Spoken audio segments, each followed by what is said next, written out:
Hey there, y'all. Peter Barclay here, host of the True North Sports Talk podcast. And we are back for another episode here. And on today's episode, we are going to dive into the free agent frenzy. We're going to discuss who is available. We have some superstar players going up on the block this year that will be free agent eligible. And so we're going to dive into all those things and talk about them today. So, welcome to the True North Sports Talk podcast, your pulse for Canadian sports and entertainment. As you know, I just mentioned Peter Barclay, your host. And today we're diving into NHL free agency. That begins on July 1st. That's just a couple of weeks away. And with the Stanley Cup final still wrapping up, all 32 teams will now soon be in the off-season. So the salary cap is set to jump from $88 million to $95.5 going into next season. So that's the biggest increase since the cap era began in 2005, so that's going to present a lot of wiggle room to some teams.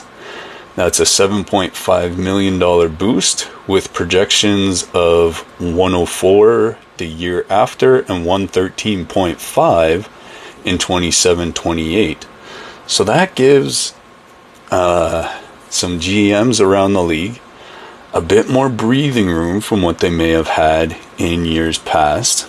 So here's the catch.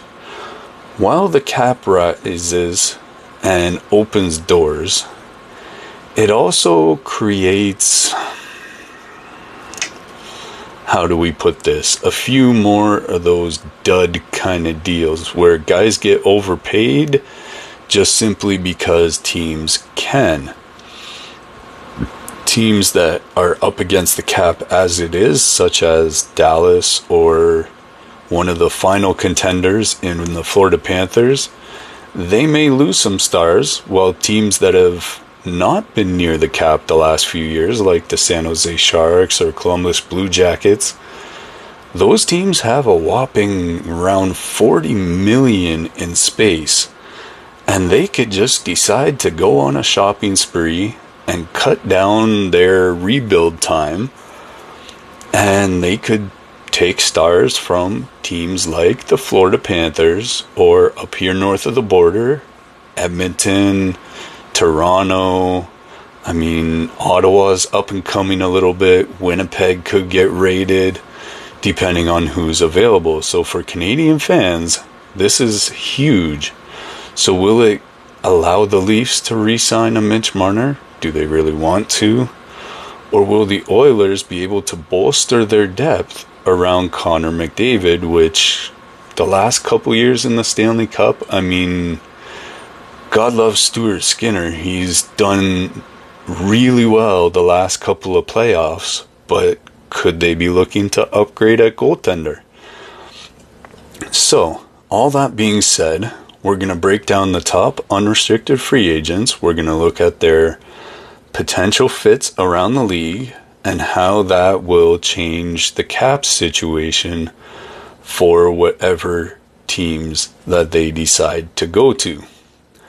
So let's lace it up and we'll get started here. And yeah, as we always do, grab a beverage, whether it's cold or warm, kick back, and over the next 25-30 minutes or so, we're just going to dive right in and see where the dice may fall. All right. So, first, we're going to start with who might be available. Who are the guys that may be changing addresses? So, the players that hit the open market in the 2025 unrestricted free agent class looked pretty stacked earlier, but an early extension like Leon Draisaitl's $14 million average annual value with Edmonton have maybe thinned out the class a little bit, but there's still intrigue, and we're going to take a look at the cream of the crop based on recent performance, buzz around the league. Obviously, up here north of the border, it would behoove us to start off right here in southern Ontario with the Maple Leafs. And there's a 27-year-old winger who had 85 points last season, and his $10.9 million cap hit is set to expire. And yes, we are talking about Mitch Marner. Toronto's got $27.4 million in cap space with 16 players signed, but re-signing Marner could eat into that by about 13-14 million in the average annual value, leaving not so much wiggle room for guys like John Tavares and Matthew Nyes.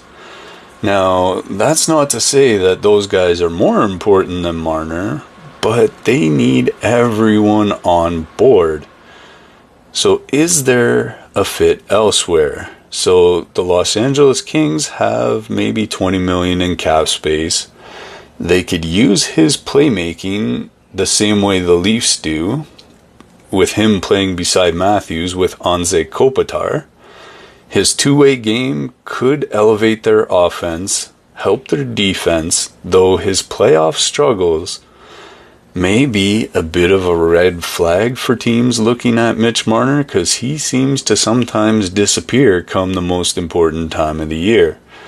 Now, the next up here is a guy who is still playing right now with the Florida Panthers, and that is Sam Bennett. And this 29-year-old center has 18 points in the playoffs, including the Game 7 winner in last year's Stanley Cup final. So that makes him a bit of a hot commodity, because unlike Marner, he's shown he is very capable in the big moments. And so that's going to be very attractive to teams looking to sign him. Florida's on a bit of a tight budget at $6 million. They have 18 players signed, so he may walk. Carolina with 20 million in cap space, they could use his physicality, his face-off prowess. Last season he had a 55.7 win percentage in the face-off, so they could definitely use that to complement their star in Sebastian Aho. The cap fits if they can move the contract like Yevgeny Kuznetsov, his $5 million, and then there's Nikolaj Ehlers from the Winnipeg Jets. This 29-year-old winger had 73 points, and his speed could be tempting. Winnipeg's $39 million in space may not be enough to sway him to stay here. He might look for a bigger market, such as maybe a Vancouver that has 20 million available, and they could pair him with a young stud like Elias Peterson. His 200 shots last year would boost their scoring, and the cap, it kind of aligns itself should they be able to do something with Connor Garland's roughly 5 million in cap hit. And finally, and I've heard this name mentioned in regard to the Leafs a little bit possibly, not that that's about to happen, but Aaron Ekblad, also from this year's Florida Panthers team. He's a 29-year-old defenseman with 11 playoff points, which is a lot for a defenseman. He's got top pair potential, and Florida's cap crunch, again, they don't have a lot to work with, could make it difficult to sign Aaron Ekblad. The Columbus Blue Jackets, a team with $45 million in cap space, they need a right-handed defender like Ekblad to pair with a Zach Werenski, and could transform that blue line, and the cap could easily absorb his projected 7, 8, 9 million annual average value.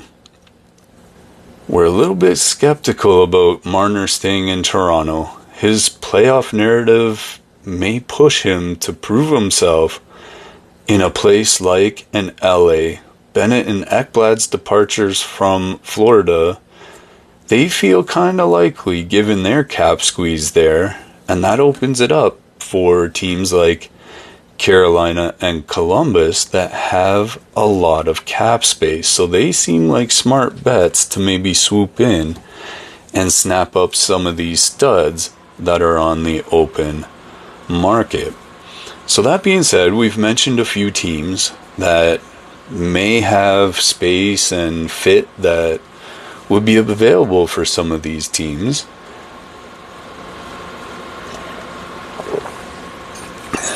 So what do you say we take a look and see exactly where we think these players may land and how that will affect the cap for those teams?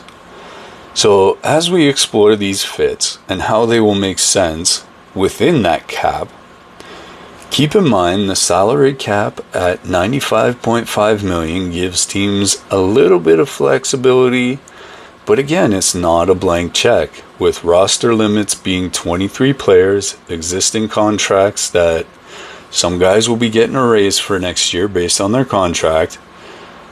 So for Marner, the Kings are a strong fit.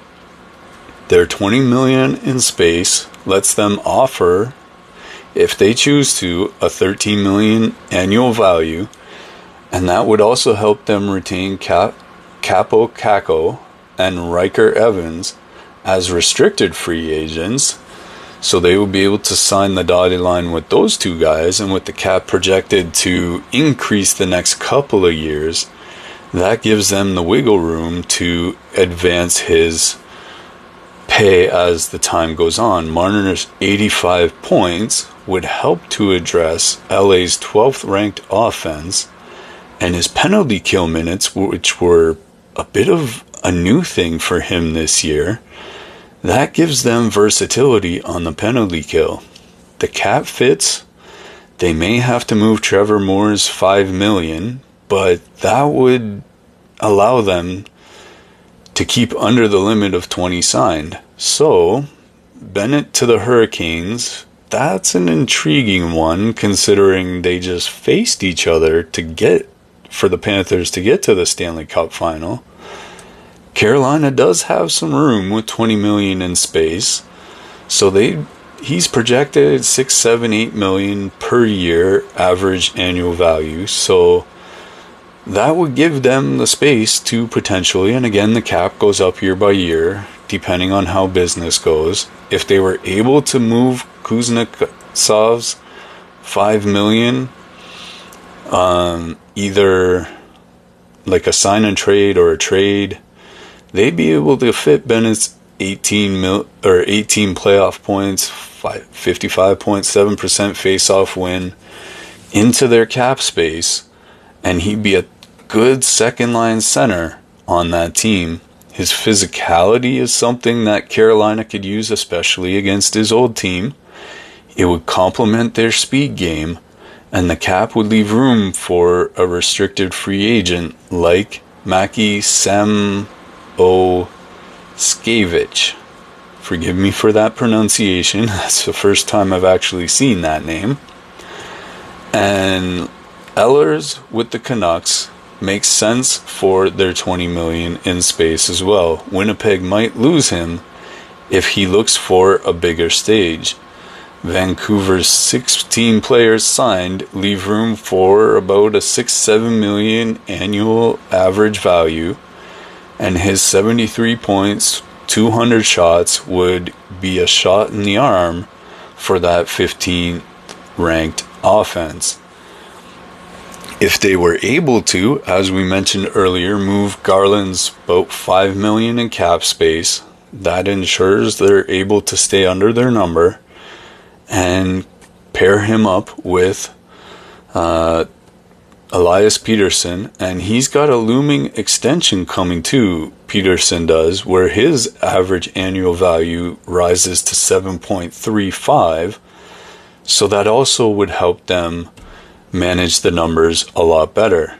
Now, Ekblad maybe heading to the Blue Jackets, which would be a bit of a no-brainer for Columbus, that's for sure.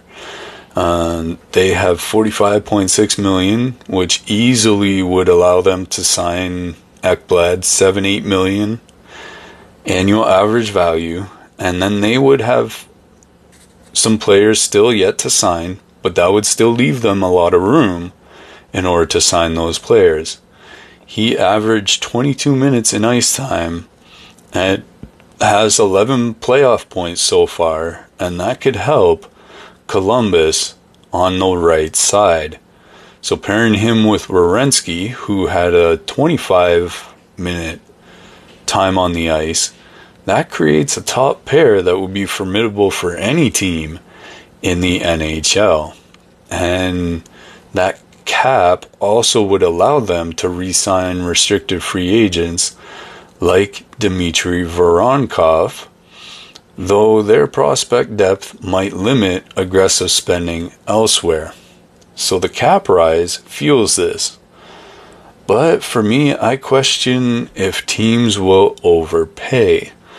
So a guy like Marner, while he's tantalizing in the regular season, his career has been marked by ghost appearances in the playoffs. And that may decrease his value to where he may not want it to go. Ekblad has a bit of an injury history. He missed 20 games last year. That could cap his ceiling a little bit too. So these moves hinge on trades and free up cap space and all of those fun things, as they always do. So let's take a look now at the salary cap implications for each team. And I know we've talked about each one a little bit as we've gone along here, but we'll dive into it a little deeper. Now, keep in mind too that yes, we've talked about teams, we've talked about where players might go, mentioned some salary numbers, that kind of thing. But there may be a dark horse like a Nashville Predators, or heck, even the Utah Mammoth, or the Seattle Kraken, that have a bunch of cap space opened up for their team, where they might be able to swoop in on some of these players too. And don't forget teams like Las Vegas, those kind of things. Tampa Bay may have some space available. Who knows with new leadership in New York what that team's gonna do, and we'll just see from there. So we mentioned the $95.5 million cap. That changes the game, but not every team necessarily benefits based on the raises already given to some of their players. So let's see how this breaks down and impacts the moves of teams that might either win or lose depending on where they are at with the cap space. So the teams with extra cap space, so as we mentioned, the Sharks with 40.4, Blue Jackets with 45.6, they can easily jump in on an Ekblad or a Marner without even thinking about it. Columbus could even chase Bennett as well if for some reason Florida doesn't pull out a next game victory and win the second Stanley Cup in 2 years. So we'll see how things loosen up. I mean, the Canucks have 20 million, the Hurricanes have 20 million. So they could get one or the other with Ehlers or Bennett. They'd have to leverage the cap, maybe trade one of the two players or the players we mentioned, but they wouldn't have to do it without gutting their rosters. So this is a take on the aggressive buyers that you might see once free agency opens July 1st. And teams with cap space and trade chips, they can jump in and pounce before other teams may be able to.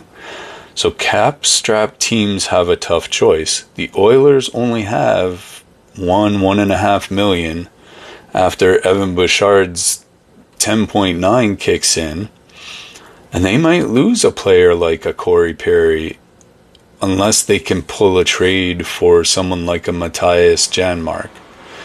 So Dallas, they've only got about $5 million. They have 3 free agents in Matt Duchene, Jamie Benn, and Granlund, and that totals about $16.9 million that's projected. So they might have to let some players go in order to keep those guys. And so a Mason Marchment with a $4.5 million, do they keep him? Could they lose all 3? Would that derail their core? Florida's $6 million with 18 players signed. That's going to put them in a really tight spot with Ekblad and Bennett. Those 2 guys would have to take a gigantic hometown discount if they were to stay in Florida, and that is very unlikely. Evan Rodriguez's $3 million might be a risky bid. The cap rise tempts overspending on guys like Marner, around $14 million. That could strain Toronto or LA. Bennett's $7 million might inflate, may go up, depending on if they're able to somehow finagle a bidding war out there. If a bunch of teams are all in on him, they can leverage those teams against each other. Bit skeptical for teams like the Panthers. They are stretched really thin as it is, so keeping both Ekblad and Bennett, maybe even keeping either one, would be a real stretch. As the market seems to be, the rates seem unlikely without selling off a bunch of other players. So their all-business approach might prioritize youth over veterans. So for Canadian teams, this is going to be pivotal. The Leafs could free $10.9 million if Marner leaves, so that would help them re-sign a Tavares, a Nyes. Maybe they choose not to sign those guys and go outside the organization, but that would potentially, especially in a Tavares case, might leave a sour taste in the fan base at least. The Jets may be able to keep Ehlers around, but with $39 million, if he walks, they could pivot and go after an Ekblad.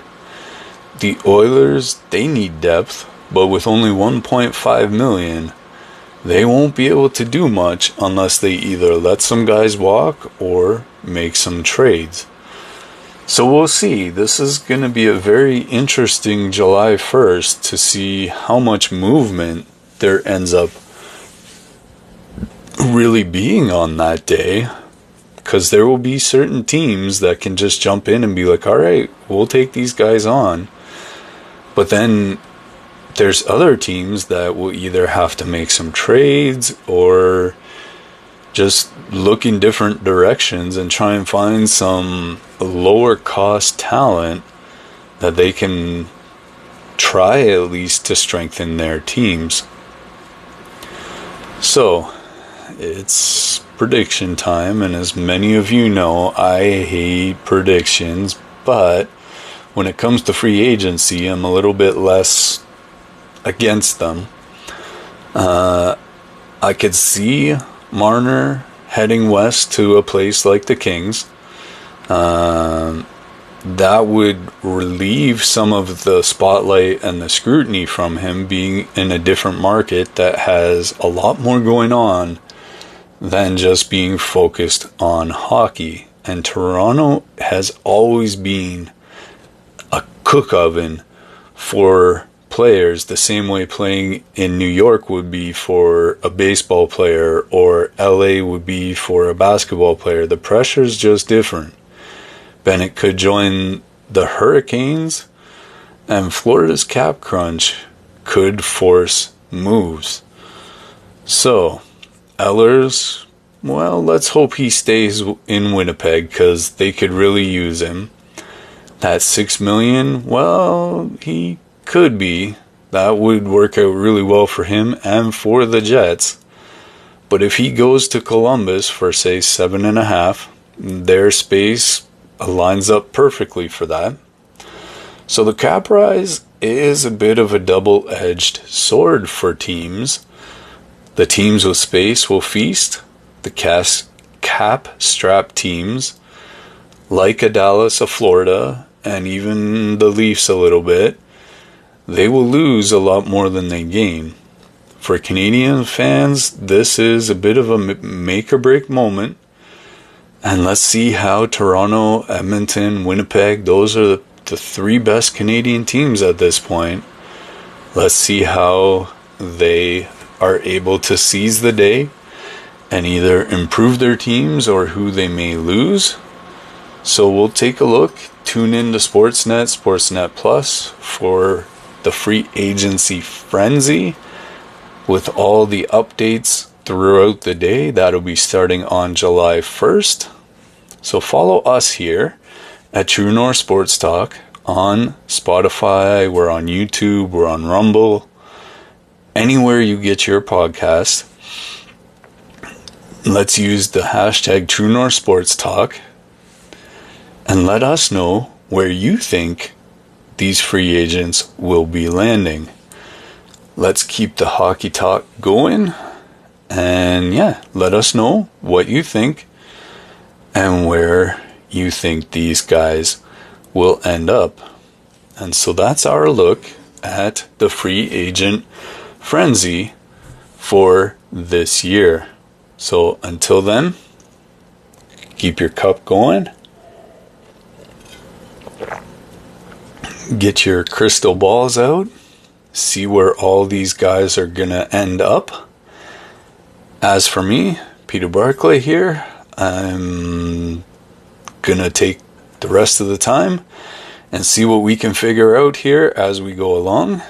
Hopefully our Canadian teams up here north of the border will be able to improve the quality of their teams for deep runs into next year's playoffs, the way Edmonton has done this year. And we'll see what creative minds at the top of these organizations can do. In Toronto here in particular, Brad Treliving will be under the spotlight, being as there is no Brendan Shanahan as an umbrella over him this time. Will he improve Toronto enough that they can make it past Florida in next year's playoffs? Or will they take a step back and maybe start to rebuild a little bit? And is the fan base willing to allow him the leniency to do so? Because if Marner is able to walk, that's the first stone where you might say, okay, they've had 9-10 years now for the better part of a decade to try and make this work. And do we just, from Matthews to the bottom of the roster, so keep Matthews and then just tear everything else down and rebuild it back up? Is that the direction you go if you're Brad Treliving? We shall see. That'll be excruciating for a rabid Toronto fan base that's been waiting 40 years or more now for a Stanley Cup. Actually, we're probably heading closer to 50 years now. That being said, is there patience for another rebuild? Because in looking at their AHL, OHL, all their drafted players, it doesn't seem like there's a Marner or Matthews on the way. So, the time is now. And are they willing to do what they need to do to make it to that next level? Alright guys, I love y'all. We mentioned where you can find us. Rumble, Spotify, YouTube. We will see you next time. And for now, here at the True North Sports Talk podcast, Peter Barclay saying, I'll see you next time.